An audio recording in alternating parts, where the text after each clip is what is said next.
Hi friends, good evening. আবার একটা ছোট্ট মিনি ব্লগ নিয়ে তোমাদের কাছে চলে এলাম।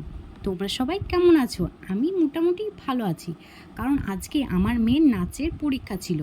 তাই সারাদিন গরমের মধ্যে থেকে শরীরটা একটু খারাপ করেছিল, তবে এখন মোটামুটি ঠিক আছি। অনেক দিন ভাবছি মাথায় তেল নেওয়া হয় না, তাই আজকে শরীরটা খারাপের জন্য মাথায় তেল নিয়ে চুল ভালো করে বেঁধে সিঁদুর ও টিপ পরে নিলাম। তারপর আমি ভাবছি রাতের খাবারটা করে নিই। তারপরে চলে এলাম রাতের খাবারের জন্য আটা মাখানোর জন্য।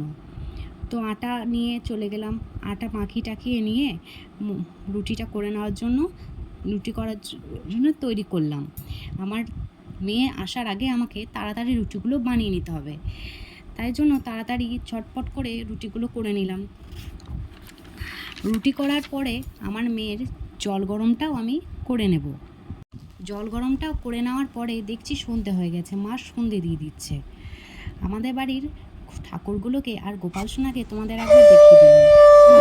আমার মা শাঁখ বাজিয়ে দিল, আমাদের পুজো কমপ্লিট। চলো এবার আমার মেয়েকে আমি যাই খুঁজতে। আমাদের বাড়ির ওখানে একটা জাগ্রত বজরংবলীর মূর্তি আছে। এই দেখো আমার মেয়ে চলে এসছে।